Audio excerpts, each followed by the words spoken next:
My name is Andrew Jones. I am the president of CCBC Catonsville and Extension Centers, and I will be completing my 6th year in August here at the college.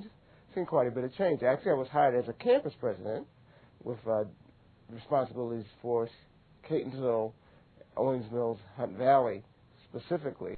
And as we all know, we've seen a lot of change over the last 3 years, and that's evolved a bit.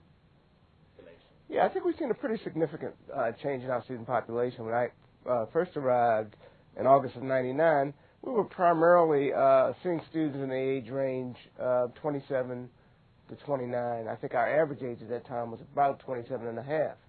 What we've seen over the last few years, as you well know, is a very significant increase in traditional age students right out of high school. We've seen about a 25 to 30% growth in that cohort over the last couple of years. And of course, with that comes a different kind of behavior, different kind of maturity, different kinds of expectations. And the college has had to respond to those in a lot of different ways. It also means that we've seen a lot of students coming right out of high school who aren't prepared, and so that our efforts in terms of developmental kinds of things and support for closing the achievement gap relative to providing services so the students can successfully compete have had to increase, and that's put pressure certainly on some of our budgetary issues.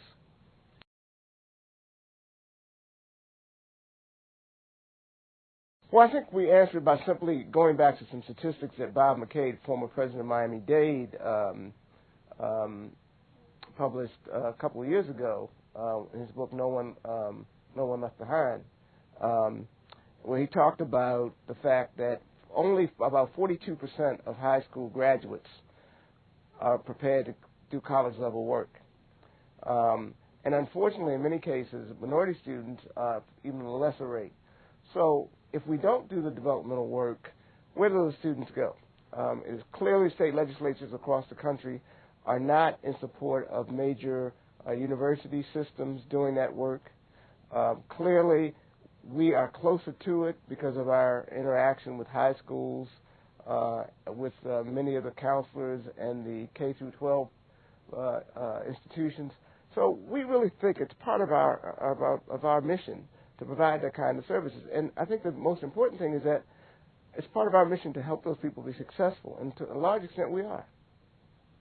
Well, I think we have a very bright future, certainly in teacher education and in health education, as we know that the demands on particularly that area are growing as our country continues to mature, our population matures, and so we will certainly expect that the baby boomers, as they retire, will need more services in the health area across the board. So we're not just talking about nursing, but we're talking about radiation technology. We're talking about all kinds of health profession support.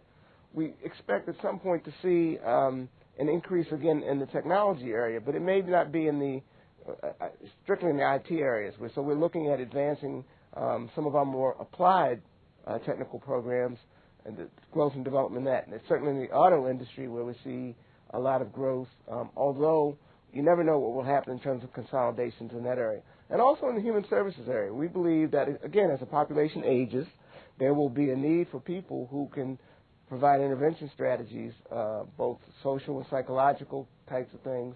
So elder care, a lot of different areas, and some of our traditional areas also, as the high school populations continue to grow, and as some of the major universities and whatnot find it that they don't have the capacity for a lot of these students, we will see that those students will come into the community college expecting general education, arts and science transfer courses. So I think all of those areas are very prime for growth.